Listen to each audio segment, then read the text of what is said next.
Stakeholder. In gambling, an independent party with whom each of those who make a wager deposits the money or counters wager. A person with an interest or concern in something, especially a business. In emergency management, any person or entity with a vested interest in the survival and recovery of a given community. You. Welcome to Stakeholder Prepping.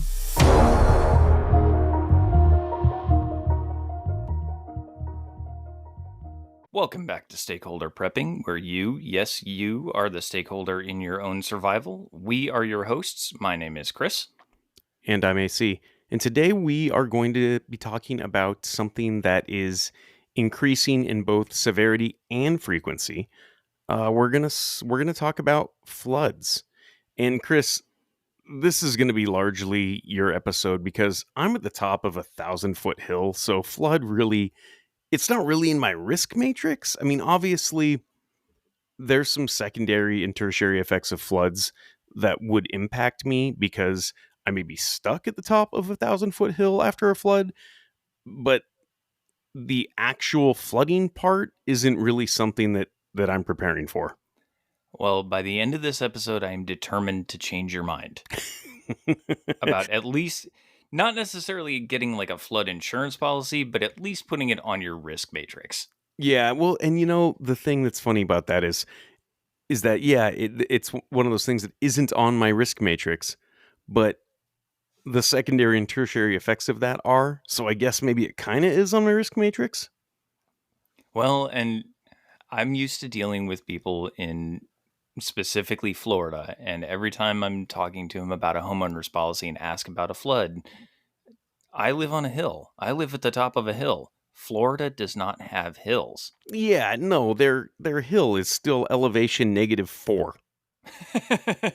Even Mount Dora, Florida, the highest point in Florida, a big flood or a tidal wave even, I'm sorry. There's a mountain in Florida. It's called Mount Dora, and it is the highest point in Florida, to my knowledge. I didn't know that. Any idea how high it is? I don't know. We'd have to ask the explorer. But you're right. Floods are among the most common and destructive natural disasters, and they are capable of absolutely devastating homes and infrastructure and livelihoods. And for preppers, preparing for a flood requires kind of this proactive, multifaceted approach that it prioritizes property protection, personal safety, self-sufficiency. So I do want to talk about some of the kind of essential steps to safeguard not just your property against flooding, but drawing on those practical strategies and preparedness principles so that you can really ensure your resilience in the face of rising waters, because that's what it is. Yep. All right. So I guess then where do you start? Where do you start with the whole flood thing? Because flood is a big word. There's a lot of stuff going on there. Yes. So just like we did with this podcast, let's start with the definition. According to FEMA, which FEMA has its own flood department. It has its own flood definition. According to FEMA, a flood is groundwater that affects 2 or more properties and 2 or more acres. So you get a ton of rain. As soon as it hits the ground, it's considered groundwater. When you look at how FEMA determines that definition, if you've got a 50-acre farm and 5 acres of it are flooded, but the rest is fine, technically it meets the 2-acre requirement. But if it's only on your property, it's not meeting the definition of a flood. It must meet both conditions. However, tidal waves, ocean currents, hurricane strength waves that push that water up, storm surge, it's very, very easy for a single wave to cover 2 acres. And especially in Florida, Louisiana, Alabama, Mississippi, any of those coastal areas, Texas for sure, you have properties that are so close together on the beach, it's affecting, if it's covering 1 acre, it's covering 50 properties. So it's affecting more than the two and it's covering more than 2 acres, it's considered a flood because it's considered groundwater. So a lot of people don't realize that that storm surge must go on a flood policy, not on their hurricane insurance policy. Yeah. So you're talking about prepping with the insurance again, because yeah, you're right. I have heard that like if you have hurricane coverage, that's really a lot more about the wind than the water, right? It really is. Wind and wind-borne debris. Water is not considered debris. So when you're looking at a flood, it's the 2 and 2 rule. 2 acres, 2 properties, it's considered a flood if it's on the ground. But really, the first step in flood preparation is assessing your property's vulnerability. So research your area's flood history.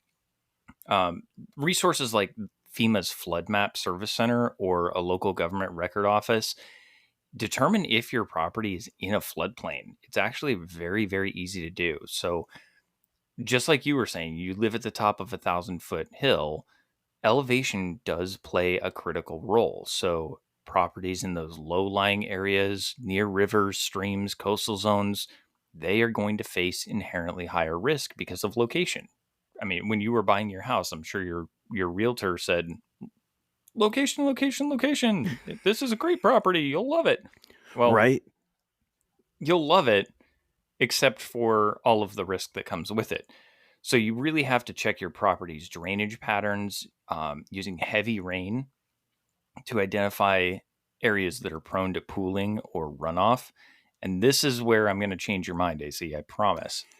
So runoff is what I'm talking about there. But Hmm. understanding seasonal weather patterns such as monsoon seasons, hurricane risks, um, right now in the Midwest, and I don't know if you knew this, Tornado Alley has traditionally been Texas, Oklahoma, Kansas, Nebraska, going into Iowa, Missouri a little bit. And then there was Dixie Alley, which was Mississippi going into Tennessee, a little into Kentucky and Illinois. Those have now been merged and it's all just Tornado Alley. Oh, interesting. Tornadoes have a lot of rain that tends to come with them. So Sure. flooding is absolutely a risk across, believe it or not, about 70% of the US and about Wow. 80% of populated areas. Yeah, I guess we like living next to water too. Like you look at population centers, they're usually on a river or the ocean. Yeah, isn't it something like 95% of the world's population lives within 5 miles of some sort of water? Yeah, I mean, the sea will provide, is what they say, right? No, everything is by the. I mean, you look at all the major. I'm trying to think of a major city that's not on a major body of water or like on a river. I can't think of like a big one. Like they're all close to water because that was where the commerce came from. Yeah, and even when you look at places like Denver or Cheyenne, capitals of Colorado and Wyoming, Cheyenne is right on the Platte River. Yeah, it's the start of the Platte River, so there's not a ton of water, but it's still there. And Denver, you get all of the runoff from the mountain snowfall. It still has lakes and rivers and everything like that. So I don't know of any what you would consider a major city that's not within 5 miles of a water source. Yeah, I can't think one. I mean, there may be, but yeah, that was where the commerce came from, and that's obviously where the fishing came from, and that's where obviously the water came from for people to stay alive back in the day. So yeah, I think that everybody just tends to live near water, so naturally flooding is just going to be an issue. Maybe Chernobyl, but nobody lives there anyways. So the big thing here is as you are planning out your flood preparedness plan, you really do need to engage with local emergency management agencies to learn about flood warning systems, evacuation routes, community response plans. Because if your property is at high risk, consider investing in flood insurance. I know I talked about that a little bit. Even if it's not required by your mortgage company, it can save your pocketbook immensely because if you don't have flood insurance and you end up needing it, then your standard homeowners insurance is not typically going to include any type of flood damage. So understanding your risk profile compared to the risk of flood, that's what a risk matrix does. And it is going to come down to you making that decision. Nobody else can make it for you. Maybe your mortgage company, but even in some pretty low-lying areas, I don't see a lot of mortgage companies requiring a flood policy. Yeah, I think really they rely on those FEMA floodplains, right? And the FEMA floodplain, you'll see they have like the 100-year floodplain and the 200-year floodplain. But really, yeah, if those aren't at risk for the 100 or 200-year flood, then FEMA isn't going to call them a floodplain. And then naturally, I don't think your mortgage would require that at all. Let's talk about those floodplains for a minute, Okay, because everybody says the 100-year floodplain, and that's very true. FEMA does denote different flood zones based on their risk severity. And what the 100-year floodplain is actually looking at is kind of a misnomer, because they are saying that every 100 years, that floodplain will be flooded for 1 year or 1% of the time. So if you break that down, that means every year, 3 days out of that year, or 3.65 out of 365, almost 4 days a year, that that is going to be flooded. so it works off the 1% average. Correct. Oh So a yeah, 200-year floodplain, you're knocking it down to 0.5%, or sure, about, call it 2 days. yep. On a 500-year or 1,000-year floodplain, if you're up that high, then you might be able to get away without a flood policy. But I swear I'm going to change your mind on this. Okay. So, some of the things that you can do to kind of help prevent or mitigate the damages, because I don't know if you knew this, from an insurance perspective, 1 inch of water in 1 inch of standing water inside of a home can potentially total the home, depending on square footage. Oh man, no, I had no idea. That doesn't seem like a lot. It's not. I mean, you can drown in an inch of water if you fill the bathtub up and go try to breathe in an inch of water. I guarantee you're going to have a bad day. But imagine that across all of your drywall and the foundation and all of those fittings and the nails and the 2x4s and the sill plates and everything else. All of that has to be ripped out to avoid the mold damage that comes along with floods. Sure.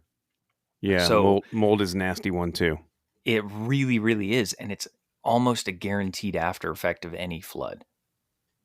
And some of the things that you can kind of do to work around that or prepare or mitigate for it is improve the drainage around your property. Divert water away from the foundation, away from the structures.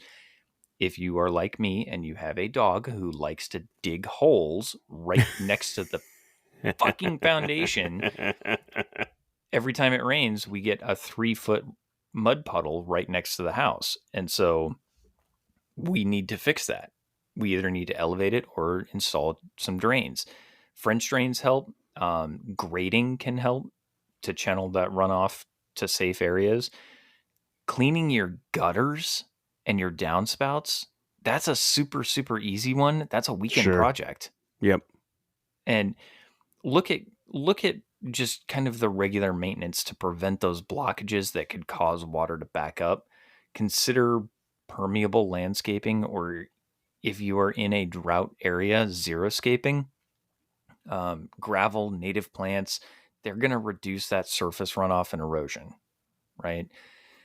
If you are on kind of a larger property, so maybe you have that 10 acres or 50 acres, or maybe you're in a neighborhood that has a solid HOA that aren't just dicks about everything. There are products that you can buy. There's one called a RTO worm. It's pretty much barriers that you can set up, and they lock in to each other. Oh yeah, I've seen those. It's like a little plastic L, but you can literally set them down in running water, and it just magically diverts the water, and they don't tip over for some reason. Right. It uses the weight of the water on the bottom side to hold up the top side. So you've got a 3 or 4 or even 6 foot barrier that water has to rise over, and it can't collapse. There's other ones called like floodgate that it's a fabric lining that you can lay down, and you can build circles out of them or squares or whatever you really want. And as soon as water gets into it, it does the same thing, but it collapses when the water recedes. So you can just kind of leave it there. Sandbags can help, but you're not going to want to have sandbags all the way around your property year round because that Right. takes a ton of maintenance. You've got to put them down as it starts raining. Nobody really wants to do that. So, No one wants to go fill sandbags, and I'll tell you, you know, yeah, you can go get a dump load of sand if you want, and then you've got the ability to create those sandbags very easily. But no one wants to do that. It's like, oh, it's raining. Let's go out and shovel sand into sandbags. That sounds terrible. But one thing I will say is that and I do have places where I know there's pooling and and runoff and things like that on my property. And the cool thing about water is it is very predictable. Like you can be guaranteed that if you have a little bit of a problem when it rains a little bit, that exact same area is just going to be a much bigger problem when it rains a lot more. Like water's very predictable in that sense. If there's a little stream running down the hill when it's raining a little bit, when it rains a lot, that exact same stream is just going to get a whole lot bigger. yes. And when it gets bigger, it's going to start to erode the soil around it. It's going to take down trees. It's going to just cause all sorts of problems for you. So understanding your risk is truly, truly, truly step one. Let's talk about that a little bit. So, AC, I know you've got this. Let's take a look at the flood zones. So, Hmm. do you want to run kind of down or kind of run down what the different flood zones are? We talked about it a little bit, but what are those definitions of the flood zones? Yeah, so yeah, there's all these zones that FEMA has their little names and acronyms for Zone A, AE, AO, AH, AR, A99, all this stuff. So basically, these areas have, like you said, that 1% or greater chance of flooding each year. And 1% is a lot. Like you said, 365 days, that's almost 4 days a year on average. So if you have a dry spell, that could be a week or two one year that you're totally underwater. So it's actually quite a bit when you think about it. And so that's called like the 100-year floodplain. And then if you have a mortgage, then yes, flood insurance is definitely going to be mandatory in those areas. And they've got like their zone V's, that's like the coastal areas, and they kind of have added risk because of the storm surge and things like that can happen. And then you've got some moderate and low risk areas, and this is all stuff that FEMA sort of classifies your property. So they've got um, zones like Zone X, B, and C. These have a reduced but still possible flood risk. So that's kind of what they say, between about 0.2% and 1% annual chance. So if you're looking at 0.2, then maybe that's not a day of flooding every. I mean, that's not that much, but it still could be significant. It still could ruin your day if your house is completely underwater once every 3 years. Man, that's still going to ruin your day. So in those kinds of areas, I don't think the flood insurance is it's not mandatory, but it is recommended. And then they have their zone Ds, which the flood risk hasn't really been analyzed, but they're like, take caution because we really don't know. Like maybe that's a newer development of land or something FEMA hasn't looked at a lot. So, yeah, are those is that pretty much all the zones? They are, and we used to live in a zone D, zone delta, and the Okay. reason that we were not even eligible for a flood policy is our house was I think 114 feet higher than the nearest available water source. Oh, wow. But Colorado is a little different. So, Yeah. um, and we weren't quite at the very, very top of a hill, but we were pretty close. We still considered it until we saw the price tag on that one, because for an undetermined flood zone, flash flood was our big concern, and that Oh, really weird. should be yours. Yeah. Yeah. Sure. Absolutely. That makes sense. So when we were looking at flash flooding, I think it was like $3,700 a year because it was an undetermined flood zone. Colorado is kind of weird when it comes to flood zones because of flash flooding risk instead of tidal waves or anything like that.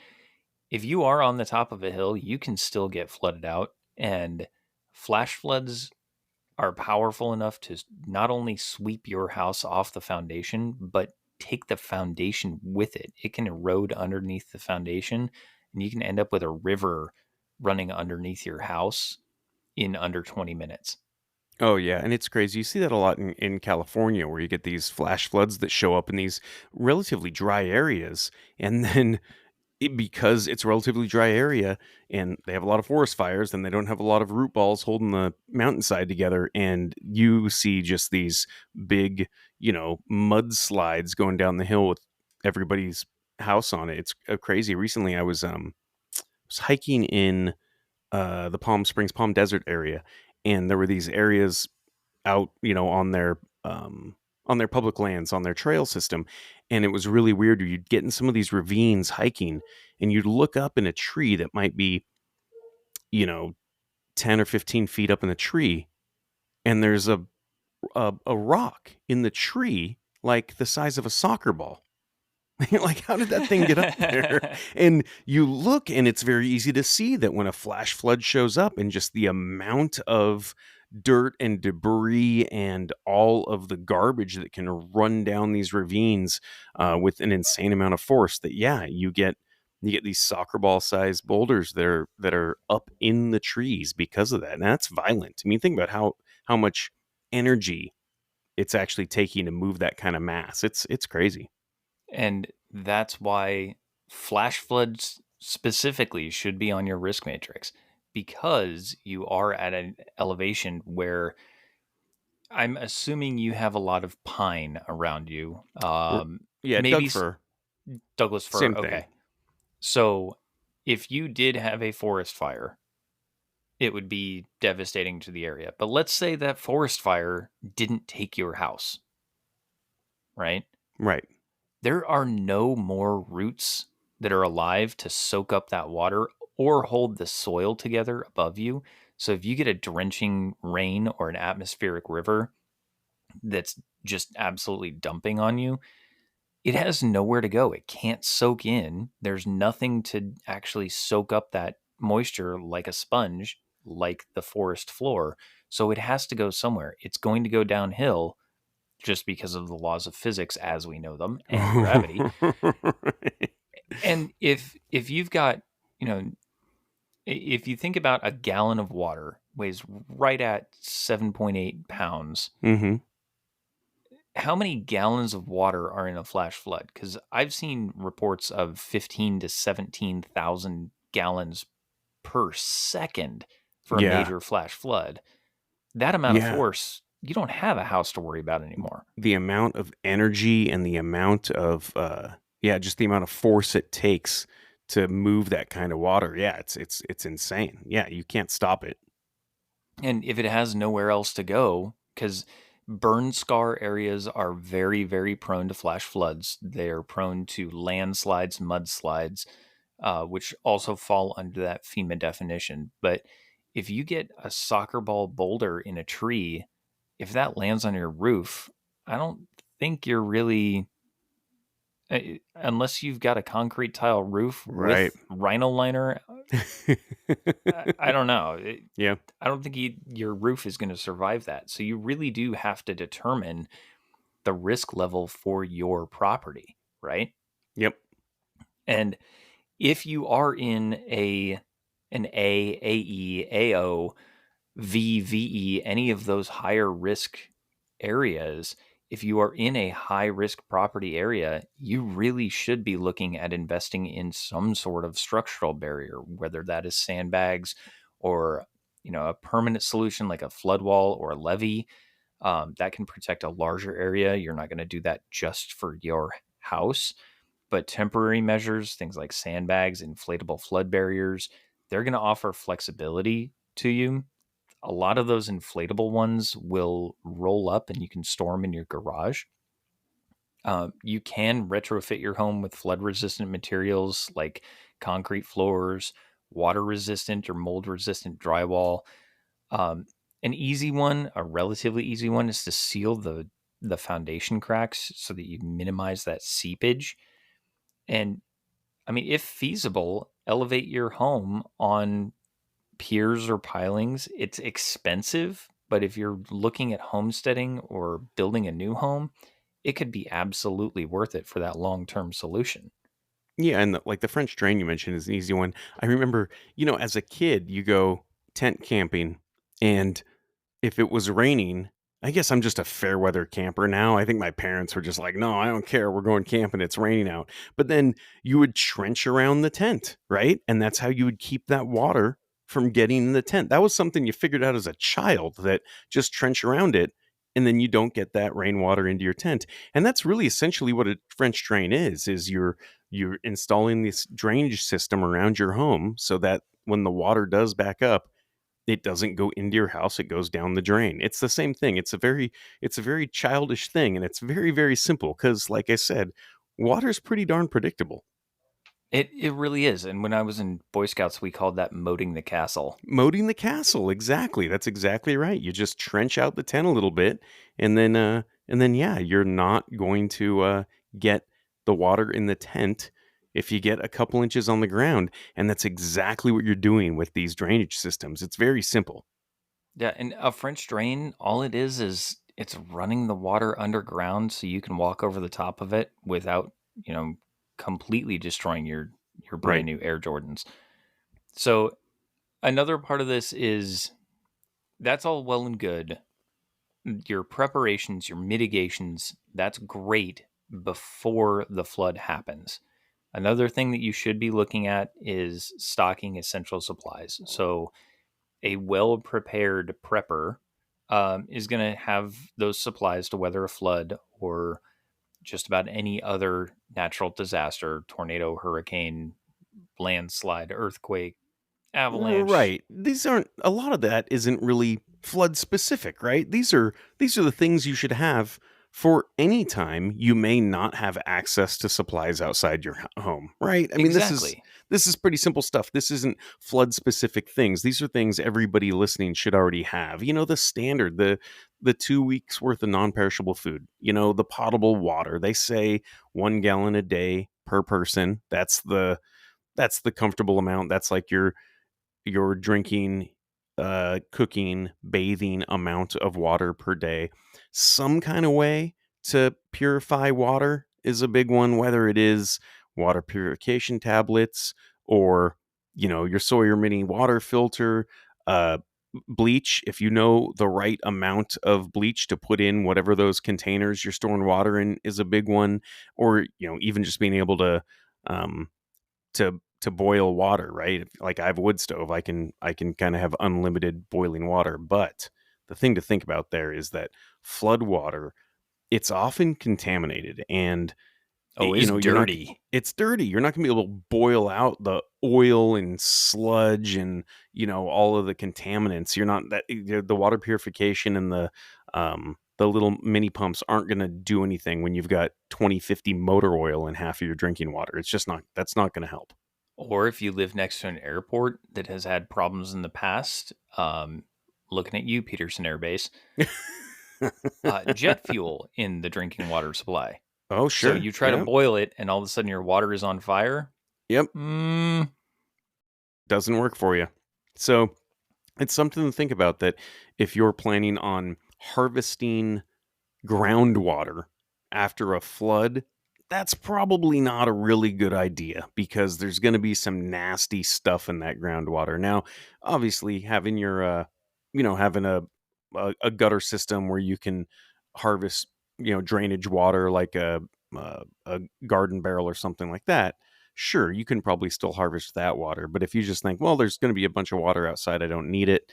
Yeah, you're not really thinking ahead. So definitely have that 1 gallon per day per person, on standby. Some water bricks, some just purified water in gallon jugs, whatever it is. And I would say, as part of your normal first aid kit that you have on hand for just the small stuff or the day to day, if it's part of your disaster kit, this is something that you should probably be looking into a contingency medical kit if you are in a flood zone, because all of that water is so dirty and nasty and just, I, Bacterial. oh, it's a cesspool. And Yep. then by the time, if it's a storm surge, by the time that storm has passed, you have standing water in your house. It's gross. Yep. It is not your normal pool that, you know, gets cycled out every 24 hours for cleanliness, or even a lake that gets stirred up and stuff. It's just standing, nasty, dirty water with gator shit and snakes in it. Yep. Get a contingency medical kit and be prepared for something like that. Another thing you're more than likely going to run into is, if it is a flood, power outages are actually very common during floods. So Absolutely. you have to equip your property with some sort of backup power source, solar chargers, generators, battery banks, uh, all stored above flood levels. So flashlights, lanterns, extra batteries on hand, those should probably go into one of your elevated cabinets, not the ones that the kids can get into and you have to, lock the liquor cabinet with the little child safety things. Communication is going to be critical. So invest in the weather radio. If you haven't done it by now, please do it. We will Yeah. put a link to a solid weather radio on the blog post for this episode. Get a NOAA weather radio. That's imperative. They're cheap and easy. And I found one on Amazon that was somewhere around $10. That was not just the NOAA, but it had shortwave as well. So you could get AM, FM, shortwave radio and NOAA. And it's cheap money. It's absolute cheap insurance. It really is. And they are surprisingly loud. Right? Yeah, those little, I don't know how many ohms the speaker is, but it's like low quality, very, very loud speakers. It really is. Assume that you are going to run out of power. You're not Yep. going to have your normal power supply. And I will, from experience, I know when the Platte and the Missouri River near Omaha flooded, this was several years ago, the Fort Calhoun nuclear power plant, they had to call out the Army Corps of Engineers to do emergency sandbag fills. And they called out the National Guard to do emergency sandbag fills just so they could keep critical power for the city on. Otherwise, they were going to have to shut down the entire nuclear power plant. Oh yeah, and think about that even on just your personal level. If you're like, "Oh, I've got my, solar generator so I can keep the fridge going and I can charge my cell phone." But if you're somebody that runs a sump pump, that's not happening on a solar charger. If you're trying to pump water, actively pump water, if you got a low point that's a known low point, that's a big one. I've had friends that have had this exact issue. I think we talked about this during the insurance episode. That a buddy of mine lost power and he had a battery backup sump pump, and eventually those backup batteries died. He wasn't really thinking about it. And then next thing you know, the entire basement is full of water and all the appliances down there are ruined. So, yeah, having a way to recharge all of those critical things in your own personal critical infrastructure that you're just probably not thinking about. Like, yeah, man, the sump pump just always works, so you don't think about it.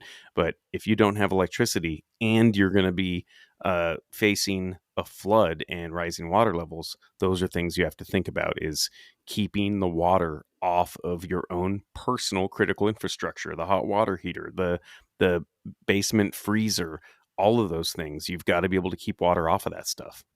You really do. And if you do still have power and your house is flooded, you really you have to start to be conscious of electrocuting yourself if you step into that water. If you've got a bad breaker and it's still live and you run 100%. 200 amps through your legs, things are not going to be working the way they were 10 minutes ago. That's just, again, the laws of physics. So let's say that you can't necessarily prepare all of this. You don't have the resources for flood barriers, or you can't elevate your house, or things like that, and something happens, you need to be prepared to evacuate. And building an evacuation kit for the whole family is going to be essentials like identification, cash, because if you don't have power at your house, the dollar store down the street doesn't have power to run your card. Not taking credit cards. That's right. Any important documents, and waterproof containers are stupidly cheap now. Um, waterproof document holders or even waterproof safes. So have all of that ready to go. A map of the evacuation routes, which you should be able to get from your county or city emergency planner's office. If they are even halfway worth their salt, they've got all of those marked out. If you are going to shelter in place, you need to make sure that you're on an upper level of the home and you have all of your stocks, your supplies, everything is accessible via a safe route. When it comes to, especially where we live in the Tennessee River Valley area, anywhere in the TVA or the Mississippi Delta, floods can happen at just about any time. Having some sort of water evacuation tool, whether it's a kayak, foldable kayaks, they make foldable canoes, they're almost paperweight, but they make collapsible boats. And I'll make sure that we've got links to all of these as well. But collapsible boats, folding kayaks, emergency rescue craft, something to that effect that you can get out on shallow water if needed. If you were trying to drive on the road and see standing water, or especially flowing water, if you drive into flowing water, you shouldn't be listening to the podcast because you're probably already dead. But if you drive into standing water, you have no depth perception when it comes to standing Right. water You against have asphalt. no idea how deep that is. And it could be flowing and you can't tell because the surface is smooth enough that you're not seeing it.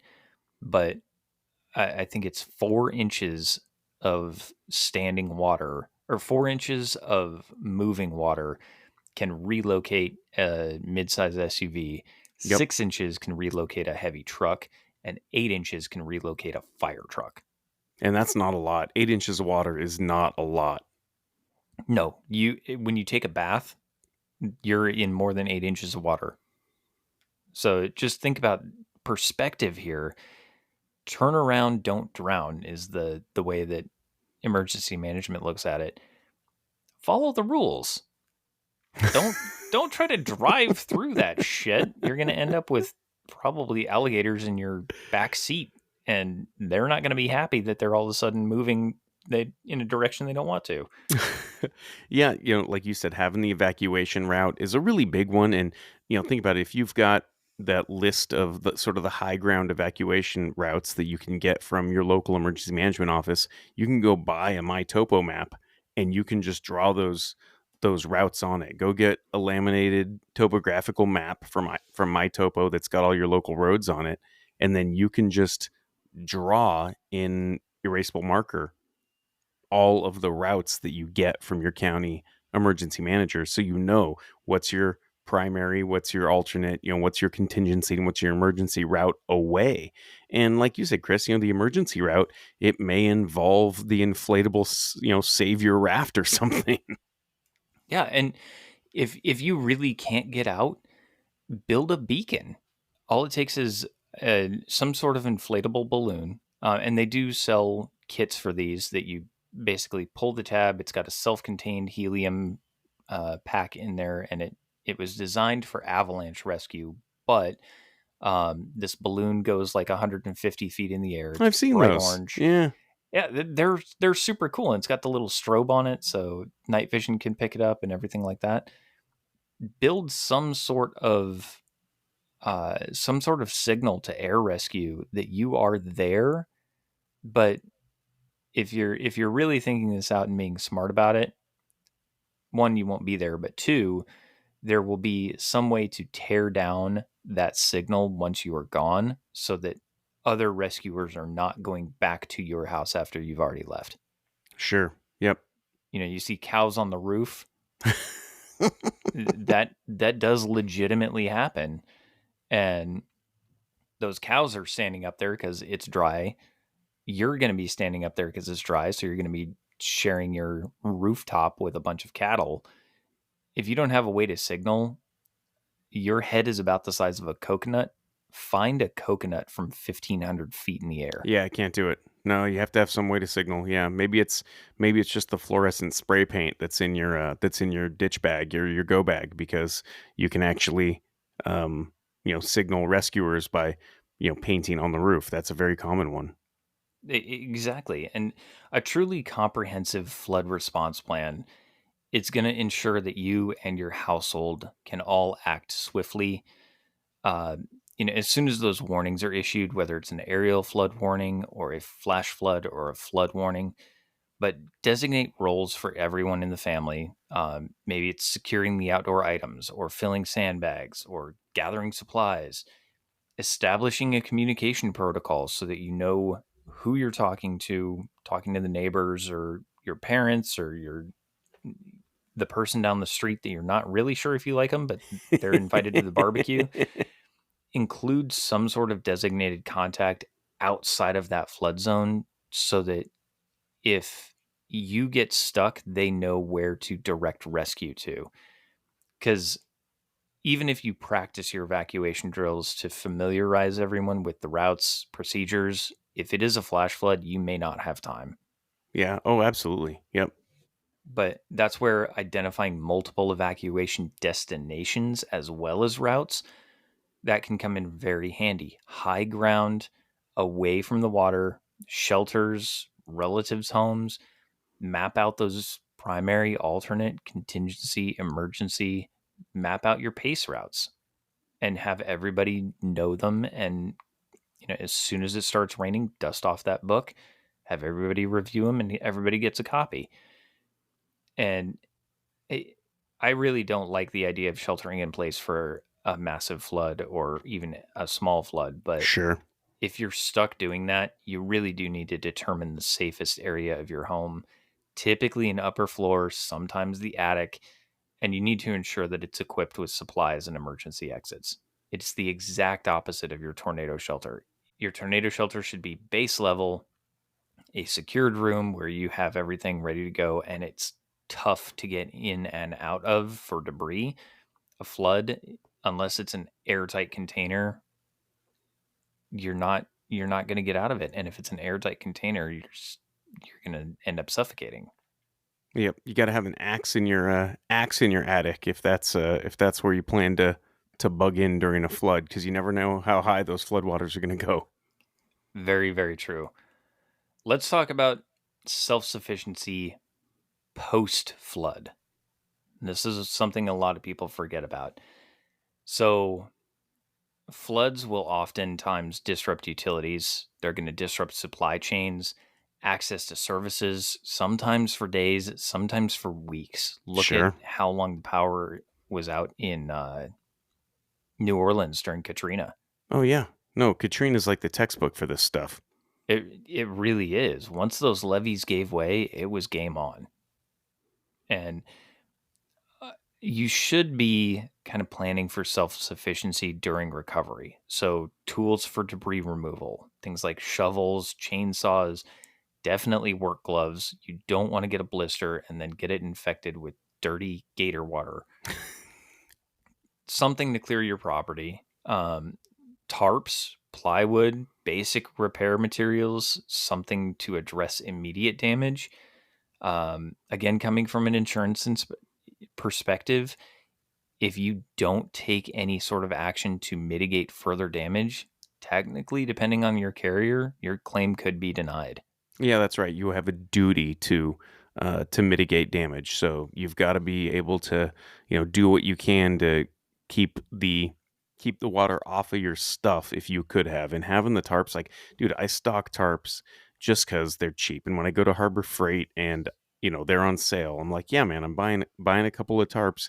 And between that and just some furring strips and some plywood and that $1 worth of hardware that we talked about on the Dollar Preps episode, you really can batten up your home pretty well. Yeah, you can do a lot of mitigation with simple, cheap materials. You can also document the property condition before and after a flood if you do have a insurance claim. You can take a walkthrough of the property on your cell phone video, and most of the time, your insurance carrier is going to say, "Okay, that's good enough. Yep. Let's Yep. get them Yeah, paid." keeping the receipts, man. Uh, Photos of belongings, any mitigation measures. Most insurance companies, believe it or not, if you do put up the plywood or the sandbags or some sort of mitigation to prevent further damage or prevent damage at all, if you do end up having to file a claim, they will pay you back for all of those materials. Yeah, that's true. I know my policy specifically, they will reimburse you for any of those measures you had to take on their behalf. So yeah, if you've got to go buy the plywood or the tarps, those kind of things, they would actually reimburse you for that stuff under some instances. What do you think about the Flex Seal, man? Have you seen that? Have you seen the commercial? Like where you just like paint that yellow crap on your home and then like the you can't get flooded or something, your home becomes a fish tank. I don't know. So, in theory, it's great. But the thing about those commercials that's I won't diss on Flex Seal because it is a great product. I've used it to fix gutters. I've used it to do all sorts of stuff. Yeah, I've thrown a whole lot of TV commercials at problems before too. Yep.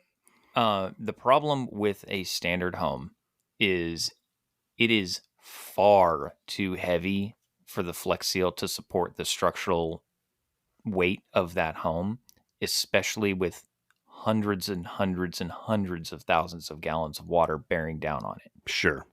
So if you spray your entire home, 6 feet up from the ground with Flex Seal, and you get a 5 foot flood, yeah, sure, it's not coming in through the walls until the weight of the water becomes so much that it just buckles, and then your whole house collapses. That's the But problem I have with it. Is it's a little misleading based on scale. It's right. not a truly scalable solution. But it's yellow, so you know it's good. It is bright yellow. It's bright yellow. They make it in black and white and things like that. There are other solutions to it, especially for mobile homes. So if you are in a mobile home or a mobile home park, trailer homes, some people call them trailers or trailer parks, whatever, mobile homes, you can actually get aftermarket kits, and they are starting to build these as standard manufacturing from some of the major manufacturers of mobile homes. But they are floating foundations. What? It's a chain that it's on a retractor or a gearbox that's completely waterproof, and it's basically a super heavy duty 30-foot chain that as soon as the floodwaters get high enough and it has enough buoyancy, the whole mobile home will start to float, but it's anchored in place to that chain point.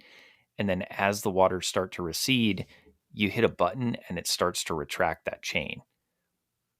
And That's so it'll put crazy. your home right back in the same place it was without the extended water damage. Okay, we need a video of this. I will try to find one. The last I saw, it was still in kind of the digital representation stage of how it works, but I'll see if I can find something like that for the blog post because they are very cool. That's crazy. The only reason they work is because it's a mobile home and it's so light. Sure. It's aluminum walls and insulation. So there's a lot that you can do for a flood. I know, AC, I'm going to leave this one to you. Let's talk Mhm. about sanitation post flood. Oh man, yeah. Don't die of something from the Oregon Trail video game, man. Don't get dysentery.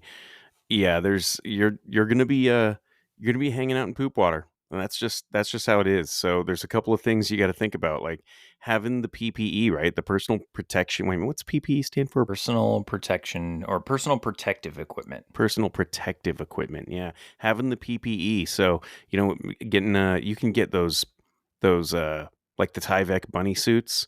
They're cheap. They're super cheap, and I know all the insurance adjusters use those, Chris. It's like you've seen those, and that's cheap and easy. Investing in a decent like KN95 dusk mask type thing, because you're going to be breathing in mold and all those kinds of things. So if you do have to evacuate and return to your home, yeah, you're just going to have to assume that there's going to be poop water on the floor and there's going to be mold everywhere. So you just need to be prepared to deal with that stuff, having rubber gloves, that kind of stuff.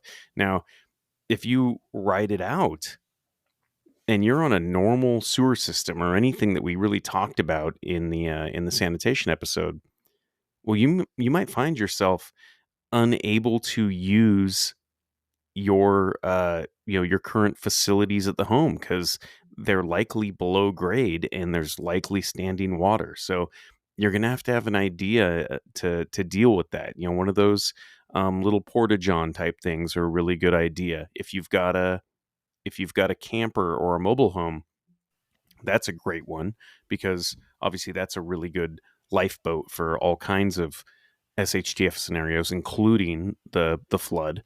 But yeah, making sure that you're protected, and like you said, having the antibiotics on hand. You don't know the amount of bacteria that shows up when you back a sewer up into your home, leave it there for a couple of days, and then take it away. It's unimaginable. It really is. And so one of the things that I won't say I'm paranoid about because it has never actually happened, but one of my concerns in a scenario like that would be in high standing water, snakes can swim faster than you can run or swim. The swimming snake. That's what it is. That's the thing that's going to take you down is the swimming snake. I don't care if it's venomous or not. It's got enough bacteria in its mouth. It's going to be a problem. Yeah, just seeing that thing just kind of swimming at you, that sounds super scary. I don't like it. Actually, I think it was last weekend. All of a sudden, we were out in the backyard, and the dogs all of a sudden locked onto something and started investigating. And we had like a 4-foot bull snake that had made it through a fence Oh hole, man. and he was jamming out against that fence trying to figure out another exit before the big dog got to him. Yeah, he didn't pace model out your yard before the dog showed up. He definitely did not, and he did not use this alternate land navigation techniques. He was almost in trouble, but thankfully recall words prevented him from biting any of the dogs. Wait, you So, got recall words for the snake? for the dogs Damn to snake pull him charmer off. over here. You know, that would be a pretty cool call That'd sign. be cool. Snake Charmer 1. Snake charmer 1 out. So, what are the couple of things you need to be prepared for when we are talking about, okay, the flood has subsided? Obviously, the sanitation issue.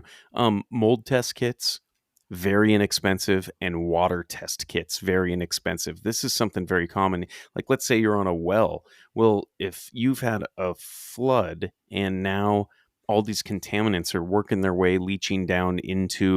um, leaching down into your aquifer, having some water test kits and being able to test after the flood, because you never know that you could have had the cleanest, prettiest water ever. And after a major flood event, you might find things like E. coli in your water supply. So having mold test kits, water test kits for your drinking water, really big one, just to make sure that your home is still good to go. Big, heavy dehumidifiers, things like that, big air movers, chances are that after a flood, you're not going to be able to rent one of those in town. So if you've got a reason to have one, if you got some extra cash, if the flood is on your risk matrix, you can think of something else to do, like maybe like the jetpack part of a paraglider or something, like you've got something else you need a big air mover for, then maybe you're going to open up a party balloon business. But any of the other things you could use one of those for, that would be a decent investment to have beforehand, because it's going to be hard to get one of those after the fact for mitigation and remediation, because everybody else in your situation is going to be looking at the same thing. And depending on your situation, it doesn't have to be that deep of water. It could only be 2 or 3 inches.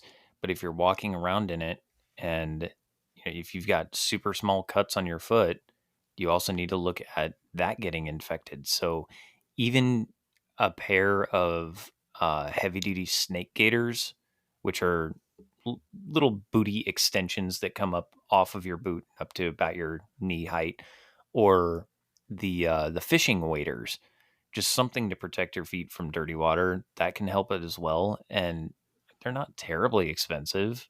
Do something to protect yourself when you're moving back in. Yeah. And the last thing I do want to mention, Chris, is let's say you are the prepared type. Because if I'm guessing that most of our listeners, this is either completely not applicable, or you live in a floodable area and you're like, yeah, man, I got all that stuff. But I think the thing that, if you are that prepared person, the thing you haven't thought about is the neighborhood planning, is the mutual aid aspect. If you're the only one with power after a flood, where do you think the neighbors are going to come knocking to charge their cell phones? If you're the only person with a working refrigerator, where do you think the rest of the neighborhood is going to come looking for food? So you need to be prepared to deal with those things, with the community aspect and the mutual aid aspect after an event like a flood. Because if you are prepared, chances are not everybody else is. I completely agree with that. And you need to make the determination ahead of time whether or not you are going to cooperate. Because if you've got Right? 50 neighbors knocking on your door, hey, can I charge my cell phone? Yeah. You better really, brush up on your get off my lawn, boy. Let me try to get off my lawn, boy. You're gonna have to work. You're gonna have to work on that. Yeah, if you plan on not helping people, then get yourself some black plastic trash bags to put up over the windows so people don't know you have power. And be prepared to tell people to get off your lawn, because if you're prepared and other people aren't, and trust me, not everybody is, then they're probably going to come knocking on your door. Or are you going to be the neighbor who throws a couple of extension cords with USB-Cs and lightning cables out the window and says, all right, don't come in the Yep. door, but you can charge your phone? Yeah. Or if you have one extra AR-15, you give it to the first neighbor, because you don't want to shoot your neighbors, but you can make your neighbor shoot your neighbors. Ooh, now we're Yeah, talking psychological warfare. You like I like that? Yeah, that's what you do. You give the first neighbor a gun, it. because then you don't have to shoot your neighbors. Hey, secret, just you. You're the only one who gets one. It's just us. And then But if you're really creative about it, you give like 5 or 6 neighbors. Hey, just you. Nobody Right. else gets one. Right. Just you. Now, and then you create Thunderdome in your front lawn. That would be a very, very, very powerful Hollywood blockbuster. I think it would, absolutely. It's like kind of like The Purge, but like not at first. It's like, yeah, It's that'd the be slow burn purge slow burn purge. during Will a you flood. work on that script? I think you could put that. I think you could put that one together, Chris. That'd be good. So, all right. Well, let's wrap it up. What else? We talked about a couple of things. There's a lot of products we did talk about. Having a map away from your place, and having those FEMA designated evacuation routes overlaid on that. That's something you can really only do with a MyTopo. Go get a laminated MyTopo map of your area with topo lines. Use our link, and then go to your local emergency management office and figure out where those evacuation rights are, and draw them on your MyTopo map, and then just look at it like I do. Have your big laminated map up there, and you know where you're going to go, and you've got it pace modeled out. I think there's only one other possible thing that I could add to this, and that is, If you don't already know how, go get a membership to the YMCA or wherever teaches swimming lessons in your area and learn how to swim. If you don't know how to swim, Yeah, know how to swim. you should know anyways, flood risk or no. That's true. So it can save your life even if you don't recognize that you're in a flood zone. It, it, Learning how to swim is one of the things that has been awesome for me. Uh, so that's the only other tip that I would add to this. I know this one was really, really chock full of kind of dry information, but it is necessary. It is critical.